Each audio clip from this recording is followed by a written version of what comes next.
اعوذ باللہ السمیع العلیم من الشیطان اللعین الرجیم بسم اللہ الرحمن الرحیم الحمد للہ الذی لا یفرح من الجمود ولا یقضیہ لیتاء والجود اذ کل موت منتقص سواہ وکل مانع مسموم ما خلا وهو المنان بفوائد النعم وأوائد المزید والقسم ما اختلف علیہ دہر فیختلف منہ الحال فلا کان فی مکان فیجوز علیہ الانتقال ثم الصلاة والسلام علی النبی الأمی الواقف بجميع السیاسات والحکم والعارف بما فی لوح والقلم سیدنا الممجد وبشیرنا المسدد ونذیرنا المؤید المصطفى الأمجد المحمود الأحمد بالقاسم محمد اللهم صل على محمد وعلى محمد والصلاة والسلام على أهل بيته الطيبين الطاهرين المعصومين لا سيما على الإمام المنتظر والحجة الثاني عشر والعدل المشتهر واللعنة الدائمة على أعدائهم أجمعين من الآن إلى قيام يوم الدين أما بعد فقد قال اللہ تبارک و تعالی فی احسن کتابہ وهو اصدق القائلین بسم اللہ الرحمن الرحیم یا ایتها النفس المطمئنہ ارجعی الی ربک راضیۃ مرضیہ وادخلی فی عبادی وادخلی جنتی۔ حسین بقائے دین کے عنوان سے جس سلسلہ گفتگو کو ہم نے شروع کیا تھا وہ الحمدللہ آگے بڑھتا ہوا آج اپنی 8ویں مرحلے میں داخل ہو رہا ہے۔ محرم الحرام کی 8 کو ایک خاص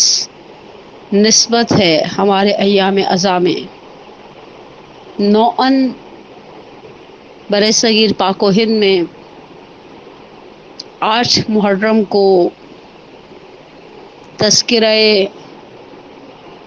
علمدار کربلا، تذکرہ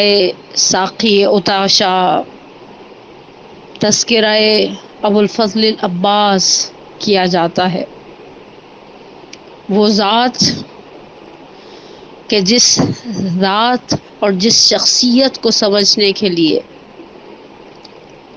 ہمارا شعور، ہماری فہم و فراست کہاں اور ذات بابرکت ابو الفضل العباس کہاں۔ ہم تو ان کی ذات کے معرفت کے کچھ گھونٹ لینے کے لیے محتاج ہیں ان زیارت ناموں کے، ان جملوں کے جو یا تو چوتھے امام سجاد علیہ السلام کی زبان بابرکت سے نکلے، یا وہ جملے جو امام صادق علیہ السلام نے کہے، اور کس طرح سے امام صادق علیہ السلام کے جملے بتاتے ہیں کہ امام مقام شامخ ابو الفضل عباس کیا تھا اور کن امتحانات سے گزرا، کس طرح سے تاریخ وفا رقم کر دی اس فرزند ابو طالب نے، اس فرزند علی ابن ابی طالب نے، کہ جس کے بعد وفاؤں پر جب وفا کا تذکرہ آتا ہے بقول مرحوم ذیشان حیدر جوادی کے کہ جب کبھی میں نے نام عباس لکھا، دیر تک جب کبھی میں نے نام عباس پڑھا، دیر تک ہونٹوں سے خوشبو وفا آتی رہی۔ حقیقت ہے اس نام کے ساتھ جڑ گیا۔ جس طرح سے جب ہم شبیہ تبرکات میں علم ابو الفضل عباس کو برآمد کرتے ہیں تو اس کے ساتھ ایک چھوٹا سا مشکیزہ ہوتا ہے سکینہ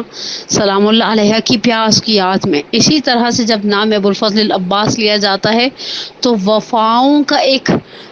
کا ایک تصور ہمارے ذہن کے اندر واضح ہو جاتا ہے۔ جب تک رہی جان جسم میں سینے میں رہا دم، ریتی پہ نہ گرنے دیا اسلام کا پرچم، عاشور کی وہ شام، وہ سناٹے کا عالم، اور فطرت کی خاموشی میں فرشتوں کا وہ ماتم، اور سویا ہوا رن میں اسد اللہ کا زیغم، اور خون میں ڈوبا ہوا اسلام کا پرچم۔ عباس تجھے اہل وفا یاد کریں گے، عباس تجھے اہل وفا یاد کریں گے۔ آج کا دن تو اپنے اندر ایک ایسی عظیم نسبت سموئے ہوئے ہے کہ جس ذات بابرکت کے بارے میں بات کرتے وقت انسان تھوڑی دیر کے لیے سوچ میں پڑ جاتا ہے کہ کس طرح سے بات کرے۔ سید الشہداء کے صبح عاشور سے لے کر عصر عاشور تک بہت ساری چیزیں ایسی تھیں جو امام کے عمل کے اعتبار سے، امام کی گفتار کے اعتبار سے منحصر بے فرد تھی۔ مثلا بعض جملے ایسے ہیں تاریخ کے اندر ملتے ہیں کہ وہ جملہ مثلا امام حسین علیہ السلام نے صبح سے لے کر عصر تک کسی کے لیے نہیں دہرایا۔ بعض باتیں ایسی ملتی ہیں جو محسوس کرواتی ہیں کہ ابا عبداللہ کے لیے، ابا عبداللہ کے لیے جس شخص کے لیے یہ بات کریں وہ شخص کتنی اہمیت اور کتنی قربت کا حامل ہے۔ جس طرح سے بس اوقات میں ان جملوں کو پڑھتی ہوں جنہیں شہید مرتضیٰ مطہری نے مقتل میں بھی بیان کیا۔ میں نے اردو کتاب کا ریفرنس عمدن دیا ہے، ورنہ ہمارے مقاتل میں یہ جملے موجود ہیں کہ جب دم رخصت امام عالی مقام نے اپنی کمسن بچی کو جو ہے وہ اس کے آنسو پہنچے اور کہا لا تحرقی قلبی بدم، ایک اپنے آنسوؤں سے دل کو آگ نہ لگا۔ یہ عبارت، یہ استعارہ کہ آنسوؤں سے دل کو آگ نہ لگا، یہ ابا عبداللہ نے کے کلام میں آپ کو بہت آسانی سے نہیں ملے گا۔ اور اسی طرح سے ایک جملہ ایسا ہے جو ابا عبداللہ نے صبح عاشور سے عصر عاشور تک صرف ایک ذات کے لیے استعمال کیا، بنفسی انت ارکب یا اخی، میری جان تم پر قربان ہو جائے، سوار ہو جاؤ۔ کیا جاہو حشم ہوگا ابو الفضل عباس کا کہ ابا عبداللہ الحسین اس طرح سے اپنی زبان بابرکت سے بیان کرتے ہیں۔ مقاتل کی اور تاریخوں کی روایات کے مطابق 26 ہجری ولادت ہے ابو الفضل عباس علیہ الصلوۃ والسلام کی۔ ام البنین کا یہ لال پروردگار نے امیر المومنین، اور بہرحال ابو الفضل عباس کی ولادت سے پہلے جو شادی کے اعتبار سے اور شادی کے لیے خاندان یعنی دلہن کے خاندان کے انتخاب کے اندر جو روایت ہے عقیل کے اور امیر المومنین کے درمیان بین جو مکالمہ ہے، وہ خود بتاتا ہے کہ کس قدر امیر المومنین حساس تھے اس فرزند کی ولادت کے لیے اور پیدائش کے لیے۔ اور اس کے بعد جب 26 ہجری کے اندر ولادت ہوئی ہے، بعض روایات کی روح سے تقریباً 20 سال کا سن و سال تھا ابو الفضل عباس کا جب ان کا اخت امام حسن مجتبیٰ علیہ الصلوۃ والسلام نے لبابہ بنت عبید اللہ ابن عباس کے ساتھ پڑھایا، اور خدائے عز و جل نے اس ازدواج کے نتیجے میں مشہور روایات کو اب میں لے رہی ہوں، میں روایات کے اختلاف کے میدان میں دو وجوہات کی بنا پر داخل نہیں ہونا چاہتی۔ ایک تو یہ کہ میری علمی بساط اتنی نہیں ہے، جو کچھ روایات کا اختلاف نظر سے گزرتا بھی ہے تو بعض اوقات یہ سوچ کر کہ بات پھر بہت زیادہ کمپلیکیٹڈ ہو جاتی ہے، اور دوسرے بہرحال میرے پاس دامن وقت میں ایک لمیٹڈ گنجائش ہے، اور میں چاہتی ہوں کہ اپنے اسی مدت کو مکمل کرتے ہوئے اپنے ایک پیغام کو پہنچاؤں۔ روایات تواریخ نقل کرتی ہیں کہ 4 بیٹے اور 1 صاحبزادی خدائے عز و جل نے دی۔ بعض مورخین نے صاحبزادی کا نام حدائق الانس نقل کیا ہے، اور جناب لبابہ وہ خود آلریڈی ایک سپہ سالار کی بیٹی رہی ہیں، اگرچہ عبید اللہ ابن عباس نے اپنے خاتمے کو کوئی اچھا اپنی زندگی کو کوئی اچھا اینڈ نہیں دیا۔ ہم سب جانتے ہیں کہ عبید اللہ ابن عباس نے امام حسن مجتبیٰ علیہ السلام کے لشکر کی سرداری میں جب معاویہ ابن ابی سفیان کی طرف سے اس کا نمائندہ بصر بن ارطاط آیا اور کس طرح سے انہوں نے امام حسن مجتبیٰ کی پشت کو خالی کر دیا، لیکن تواریخ کے اندر یہ بات انڈرسٹوڈ سی ہے کہ جب جناب لبابہ اپنے باپ کے گھر میں تھیں اور حاکم شام کے ایک سفاک اور ملعون قسم کے سپاہی نے بلکہ کمانڈر نے بصر بن ارطاط، جس کا نام تاریخوں میں نقل کیا گیا ہے، ان کی والدہ کی گود میں ان کے 2 کمسن بھائیوں کو ذبح کر دیا تھا، جس کے بعد سے ان کی والدہ بہرحال ذہنی طور پر بڑی پریشان حال رہنے لگ گئی تھی، اور باپ کے گھر میں بھی انہوں نے دیکھا سپہ سالار باپ تھا، اگرچہ اس نے، میں نے کہا نا، انہوں نے اپنا آخری مرحلے میں اپنی وفاداری کو بدل لیا، لیکن بہرحال خاندان بنو ہاشم کی بیٹی ہیں، عبید اللہ ابن عباس کی صاحبزادی ہیں، اور بیاہ کر جب آئی ہیں خاندان علی کے اندر، یعنی عباس کے خاندان سے بیاہ کر امیر المومنین کے خاندان کا حصہ بنی ہیں، اور پھر ایسے شخص کی زوجیت میں آئی ہیں جو شخص ہمیشہ آمادہ رسم رہا ہے اور جو جانتا ہے کہ اس کی ولادت کا ایک پورا پس منظر ہے، جس طرح سے کہ ہم مصائب کے باب میں کبھی کبھی پڑھتے ہیں کہ حضرت عباس کو یاد دلایا بعض اصحاب پیغمبر نے کہ آپ کو یاد ہے آپ کے پدر بزرگوار نے آپ شادی کے لیے آپ کی والدہ کا انتخاب کیوں کیا تھا. اور یہ بات بھی تقریباً آلموسٹ طے ہے کہ یہ بات 100% کنفرم ہے کہ امیر المومنین نے جناب سیدہ کے بعد دوسری شادی امامہ بنت ابی العاص سے کی ہے اور سیدہ کونین سلام اللہ علیہا کی وصیت کا احترام کرتے ہوئے کی ہے. اور تاریخوں سے ایسا لگتا ہے کہ جو جناب ام البنین کے ساتھ ان کا عقد ہے وہ 25 ہجری کے اندر ہوا ہے. شہادت سیدہ کونین 11 ہجری ہے. اس دوران امیر المومنین امامہ بنت ابی العاص سے شادی کر چکے ہیں. ظاہراً امیر المومنین اسماء بنت امیس کے ساتھ شادی کر چکے ہیں. یا یہ چوتھی شادی بنتی ہے امیر المومنین کی یا یہ 5ویں شادی بنتی ہے امیر المومنین کی. میں اب وہ امیر المومنین کی شادیوں کی بحث میں بالکل بھی نہیں جانا چاہ رہی، لیکن ایک پورا بیک گراؤنڈ ہے اس شادی کا، ایک پورا بیک گراؤنڈ ہے اس بچے کی ولادت کے اعتبار سے امیر المومنین کی حساسیت کا، سینسیٹیوٹی کا. اور سامنے سے جو بہو بیاہ کر لائی گئی ہے اس خاندان میں لبابہ بنت عبید اللہ ابن عباس، وہ بھی بہرحال ایک ایسے خاندان کے ساتھ تعلق ہے جو خاندان جو ہے وہ اسلام کی خاطر سالوں برسر پیکار رہا ہے. اور جب بیاہ کر آئی ہیں ابوالفضل عباس کے گھر میں تو خدا عز و جل نے جو فرزند عطا کیے ہیں، روایات جس طرح سے کہ نقل کرتی ہیں کہ جب میدان کربلا کے اندر گئے ہیں اور بہرحال سید الشہداء کے ساتھ کون سا موقع ایسا ہے جہاں ابوالفضل عباس نہیں ہیں. میں نے یہ جملے اپنے بزرگان سے سنے ہیں، میں نے یہ جملے تاریخ میں اس انداز سے نہیں پڑھے، لیکن اپنے بزرگان ہی کو، بزرگان بر صغیر پاک و ہند ہی کو ہدیہ کروں یہ جملے کہ 9 اور 10 کی درمیانی رات جب ابا عبداللہ الحسین نے چاہا کہ عمر سعد کے ساتھ مذاکرہ کیا جائے اور ایک رات کی مہلت لی جائے، تو امام نے عمر سعد کو مذاکرے کی جب دعوت دی ہے تو عمر سعد کی طرف سے پیغام آیا تھا کہ اے حسین، خیمے سے جب میں نکلوں گا تو صرف میں ہوں گا اور میرے ساتھ میرا ایک بیٹا ہوگا، اور جب تم اپنے خیمے سے نکلو گے تو تمہارے ساتھ بھی تمہارا کوئی بھتیجا بھانجا کوئی نہیں ہوگا، صرف تمہارے ساتھ بھی ایک بیٹا ہوگا. اور ہمارے برصغیر پاک و ہند کے نامور بزرگان نے یہ جملے نقل کیے کہ جب سید الشہداء مذاکرے کے لیے اور ایک رات کی مہلت کی بات کرنے کے لیے خیمے سے نکلے تو اب سید الشہداء کو محسوس ہوا کوئی ہے جو پیچھے ہے. مڑے اور دیکھا پیچھے ابوالفضل عباس ہیں. کہا عباس، تم نے تو سنا تھا کہ عمر سعد نے کہا ہے کہ جب ہم بات چیت کرنے کے لیے آئیں گے تو کوئی نہیں ہوگا، صرف میرا ایک بیٹا ہوگا اور اس کا ایک بیٹا ساتھ ہوگا. وہ دیکھو عمر سعد ہے، عمر سعد کے ساتھ اس کا بیٹا حفظ ہے. اور جیسے سید الشہداء تھے، سید الشہداء کے ساتھ جناب علی اکبر علیہ الصلوۃ والسلام ہیں. تو حضرت عباس نے جھکے ہوئے سر کے ساتھ ایک جملہ کہا مولا آپ دیکھیے عمر سعد کا ذاتی غلام اس کے پیچھے قدموں کو آہستہ آہستہ بڑھاتے ہوئے آ رہا ہے. عمر سعد کا غلام حق کے غلامی ادا کرے. یہ غلام کس طرح سے حق کے غلامی کو اس طرح سے گویا بھلا دے اور واقعاً تاریخ ڈھونڈ کر دکھائے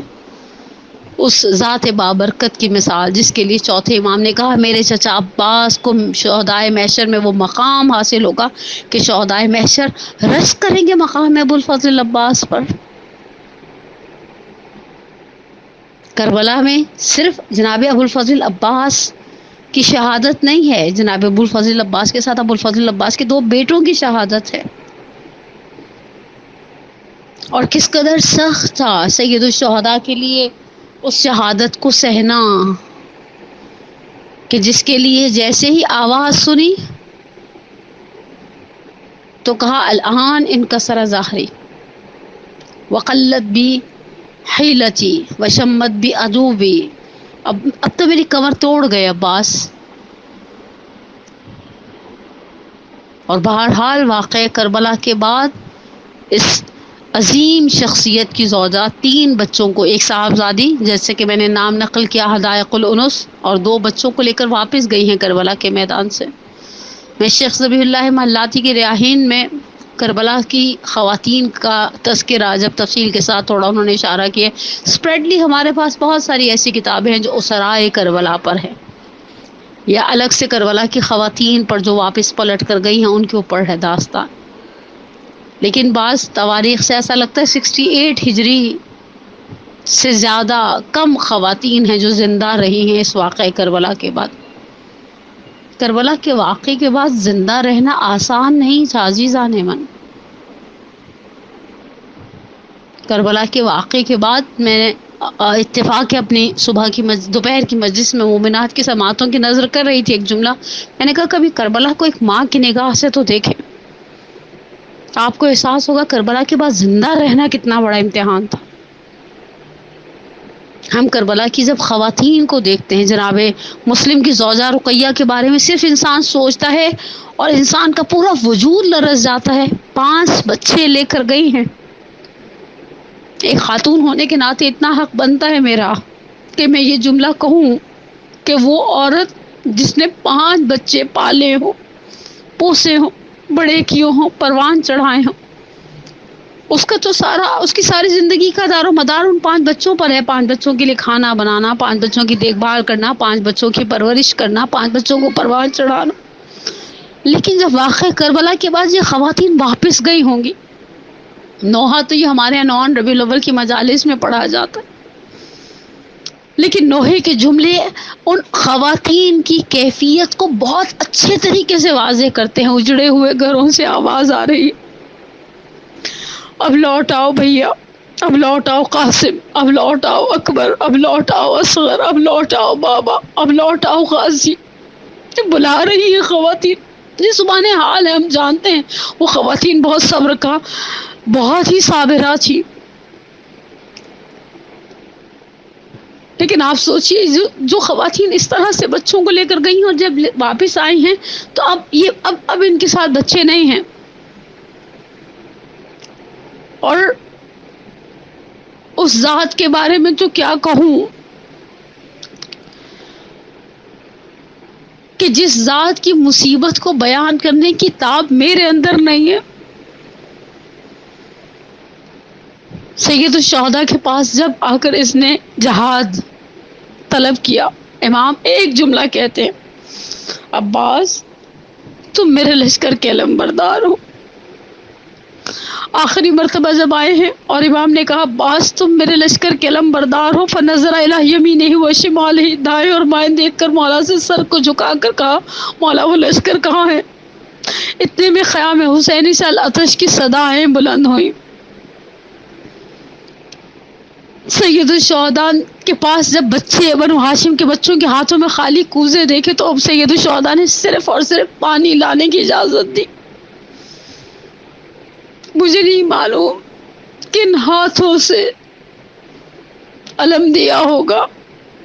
کن ہاتھوں سے سوار کرایا ہوگا. یہ ضرور تاریخ نے نقل کیا کہ ارکب یا اخی بنفس انت، میری جان تم پر قربان ہو جائے، اور عباس کو سوار کرا دیا. پہلے مرحلے پر جب عباس پانی کی جانب گئے ہیں، وہاں جہاں پر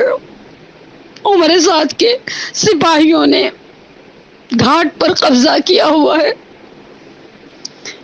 اور پانی لینے کی خاطر جری اپنی جرت کو دکھاتے ہوئے جب پانی کی ترائی میں داخل ہوتا ہے. ہم نے بچپن سے سنا تھا کہ بزرگان ممبر نے پڑھا کہ پانی چلو میں لیا اور پانی چلو سے پھینک دیا. یہ مرحوم شان حیدر جوادی علی اللہ مقاموں نے ایک مقام پر اپنا نظریہ بیان کیا ہے. کہا کہ بہت سارے لوگ بہت ساری وجوہات لے کر آتے ہیں. بعض لوگ کہتے ہیں حسین کی پیاس یاد آ گئی. یہ کیسی بات ہے؟ یاد وہ بات آتی ہے جو انسان بھلا دے. کہا ان کا ایک ذاتی نظریہ یہ کہ نجف کا رخ کیا اور آواز دی ہوگی شب 21 رمضان. بابا آپ نے کہا تھا اذا کان یوم عاشور واخوک الحسین عطشا ان لا تشرب الماء، اے میرے لال عاشور کا دن آئے گا، تمہارا بھائی پیاسا ہوگا، تم ترائی میں داخل ہو جاؤ گے، پانی نہیں پینا. اور اس سے ایک قدم آگے کا مرحلہ بیان کرتے ہیں آغا جوادی. فرماتے ہیں علقمہ دیکھ اسے کہتے ہیں وفاؤں کا اثر. گھوڑا پیاسا ہی نکل آیا علمدار کے ساتھ. اب مشق سکینہ لے کر واپس پلٹ رہے ہیں اور ان ملعونوں نے کہا مل کر حملہ کریں گے یہاں بنو ہاشم کے اس شیر کو، اس قمر بنی ہاشم کو مشکیزہ پانے خیموں میں نہیں لے کر جانے دیں گے. جب فوجوں نے مل کر حملہ کیا پہلا مرحلہ ہوا حملے کا، دانا بازو قلم ہوا، آواز دی جری نے واللہ انقطع تم یونی۔ دوسرا حملہ ہوا، بہنا بازو قلم ہوا، مشق کے تسمے کو دانتوں سے تھام لیا۔ تیسری مرتبہ کسی لعین نے گھڑ سر پر لگایا اور عباس زمین پر گھوڑے کی سین سے زمین پر گرے۔ میرا سلام ہو اس وقت پر جب جناب ام البنین کی اس مرثیے کو بیان کیا جاتا ہے کہ جب قبرستان بقیع میں 4 قبریں بناتی تھی، عباس، عبداللہ، عثمان اور جعفر کے نام لکھا کرتی تھی، اور جب کوئی عورت کہہ دیتی تھی ام البنین بس کر دو اب گھر چلی جاؤ، تو کہتی تھی ام البنین کہہ کے پکارے نہ اب کوئی۔ آتے ہیں یاد مجھ کو وہ شیران حیدری، جب تک کہ میرے لال میں ام البنین تھی، اجڑی ایسی گود کہ اب کچھ نہیں رہی۔ دیکھا ہے جس نے حملہ عباس نامور تھے اس کے ساتھ اور بھی کرار کے بزر، سنتی ہوں ہاتھ کٹنے پہ زخمی ہوا تھا سر، یا رب گرا تھا کیسے میرا لال خاک پر۔ بس مجھے کوئی اتنا بتا دے میرا عباس گھوڑے سے زمین پر کس طرح سے گرا تھا، ہوتی جو تیغ پاس نہ آتا کوئی نظر، کیسا کرب ہے اس ماں کی بے قرار ممتا میں کہ بس مجھے کوئی بتا دے کیا واقعاً تھا دست بریدہ میرا پسر، کیا واقعاً عباس کے دونوں ہاتھ کٹ گئے تھے؟ کیسا سخت امتحان ہے۔ اور ادھر جب مشق سکینہ چھری، پھر سے یاد کرو مرحوم شان درجوادی کو، وہ کہتے ہیں آپ نے کربلا میں دیکھا ہے ایک مقام کف ایمن کا ہے، ایک مقام کف ایسر کا ہے، ایک جگہ دانا بازو قلم ہوا یہ خیموں کے قریب ہے، ایک مقام وہ ہے جہاں باہنا بازو قلم ہوا وہ خیموں کے قریب ہے، لیکن جہاں پر عباس گھوڑے سے گرے وہ خیموں کے قریب نہیں ہے۔ کہا جب عباس نے دیکھا مشق سکینہ سد گئی، گھوڑے کا رخ موڑ دیا، اپنے آپ کو مقبل کی جانب لے جانا شروع کیا، اور ایک مقام پر جب پشت فرس سے زمین کربلا پر گرے تو کہا صلی اللہ علیہ یا ابا عبداللہ علیہ منی سلام، آخر مولا آپ پر میرا غلام کا آخری سلام ہو۔ حسین بالین پر پہنچنے سے پہلے حسین نے بندے کمر کو تھاما اور آواز دی الان انکسر ظہری، اور حسین بھائی کی تلاش میں گئے۔ مجھے نہیں معلوم پہلے مرحلے پر سید الشہداء اترے ذوالجناح سے، کسی چیز کو ابا کے دامن میں لیا، یہ عباس کا دانا بازو ہے، پھر کچھ قدم آگے بڑھے، پھر ایک چیز کو زمین سے اٹھا کر دامن ابا میں لیا، یہ عباس کا دوسرا بازو ہے، اور جب پہنچے دیکھا سامنے کڑی جوان بھائی زمین کربلا پر شانوں کو کٹائے لیٹا ہے، سر کو زانوں پر رکھا، عباس نے سر کو کھینچ لیا۔ اب عبداللہ نے کہا عباس کیا گوارا نہیں بھائی کے سر زانوں پر سر رہے؟ کہا مولا اس بات کا خیال ہے، پاس ادب یہ ہے غلام کا سر تو آپ کے زانوں پر ہے، آپ کا سر کس کے زانوں پر ہوگا؟ صرف ایک جملہ کہا مولا دست بریدہ ہو گیا ہوں، ایک آخری خواہش پوری کر دے، میرا دل چاہتا ہے میں مولا سے کہوں کس حسرت سے بھائی کی آخری خواہش سنی ہوگی۔ امام علی مقام نے کہا کہو عباس کیا چاہتے ہو؟ کہا جس دن دنیا میں آیا تھا آنکھ کھولی تھی پہلی نگاہ آپ کے چہرے انور پر گئی تھی،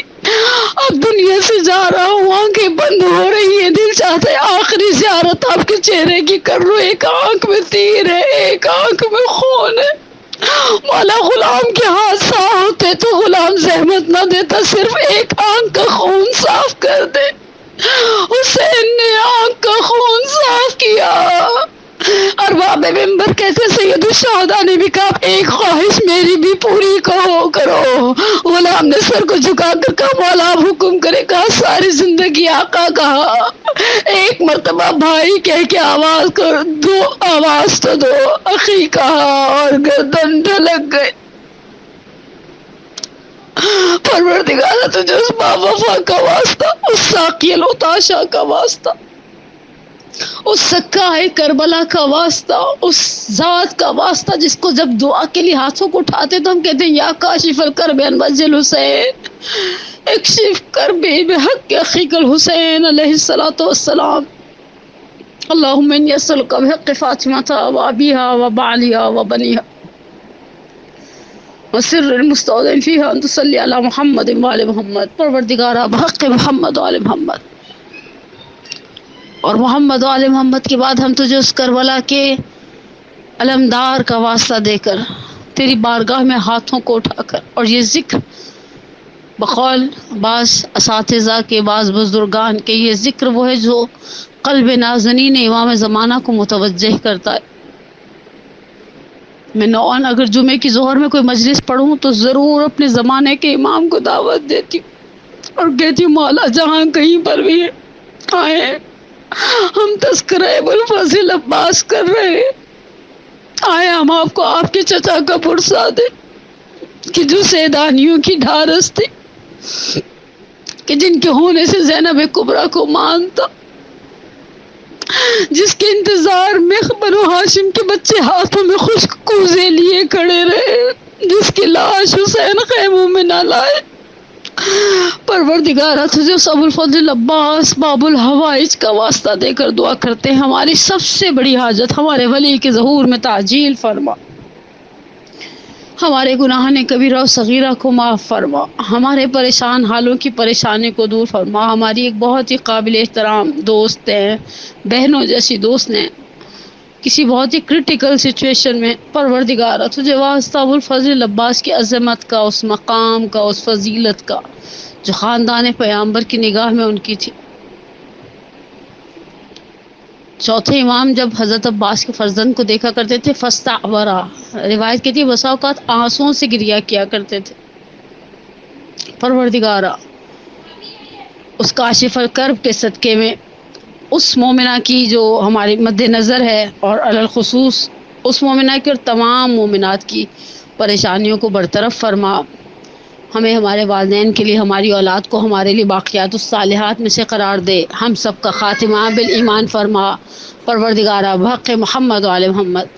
ہمارے تمام مرحومین کے علی الخصوص میں اپنے مرحوم والدین اور مرحومین مد نظر کے لیے دعا گو، ان کی کبیرہ صغیرہ گناہوں کو معاف فرما۔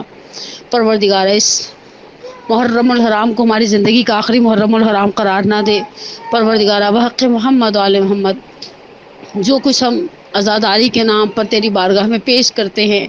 ہم سے یقیناً بہت ساری کوتاہیاں ہو جاتی ہیں، ان عزاداریوں کو اپنی بارگاہ میں قبول و منظور فرما، اور ابوالفضل عباس کے صدقے میں، ان کے علم کے صدقے میں پروردگارہ ہم تمام عزاداران میں ابا عبداللہ کی دعا گو ہیں، الخصوص جو اسکاؤٹس کے نوجوان ہیں ان کی جان مال ناموس کی حفاظت فرما۔ ربنا تقبل منا انک انت السمیع العلیم، آمین یا رب العالمین۔